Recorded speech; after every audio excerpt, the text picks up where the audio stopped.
Today, Honor Flight Northeast Indiana will make its 9th trip to the nation's capital with some very important people. World War II veterans and their travel partners will fly to Washington to visit memorials honoring their service. News Channel 15's Rod Hissong is live at the 122nd Air National Guard Base this morning. He begins our day-long coverage of this trip. It does get underway shortly. Rod, good morning. Hi, good morning, Tara. It is quite the privilege and the honor to be standing in this room here this morning at the 122nd Air National Guard Base.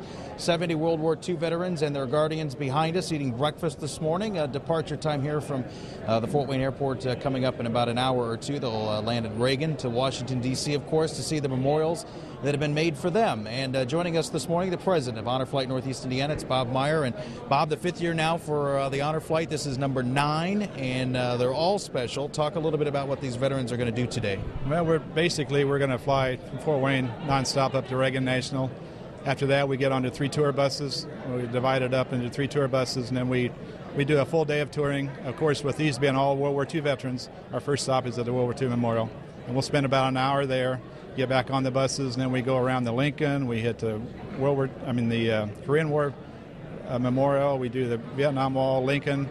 We drive around Iwo Jima, followed by the Women's Memorial, and then back to Arlington for the changing of the guard at about 4:30, the Air Force Memorial, and then we end up back at Reagan National about 7 o'clock, if it all goes as planned.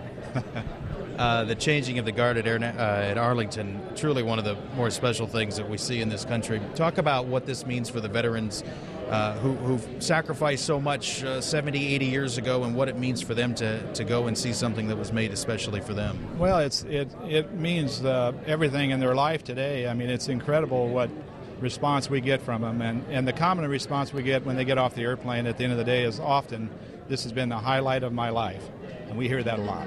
So that's just an idea of what it means to them. And at this age, these gentlemen have some of their lives are rather boring, and this is a huge event for them. And it's just, you don't realize how big an event it is until you're around them for a while. And when you see them get them off that airplane in the evening with those smiles and all the thank yous, it's pretty obvious it's a huge deal for them. And it's great that we can be just a part of it. Hardly a dry eye most of the time as well. It is not a cheap thing, obviously. Tell real quick how folks can donate to get these flights in the air. Yes, Rod, it's an expensive deal. Charter an airplane for a day with U.S. Airways is a large sum right there. We're a nonprofit, totally working off of donations and contributions, and the community of Fort Wayne's been wonderful. And based on that, because of the generosity of Fort Wayne, we're actually doing 2 flights this spring, our first time ever. And in 3 weeks, we got another flight going, taking 70 vets. So it's great we're doing that, but our fall flight is coming up, and it's not paid for. So we're always looking for financial support. And again, we're totally a 501c3 IRS approved nonprofit. And so we work off of donations and contributions. All right, Bob, thanks for your time and all your efforts for organizing these. Information on how to donate, as well as Honor Flight number 9, available on Wayne.com. There's a banner in the upper right corner. We'll have coverage all day. Pat Hoffman will anchor most of that for the noon and then throughout the rest of the afternoon and evening. For now, at the 122nd with Honor Flight number 9, Rod Hissong, News Channel 15.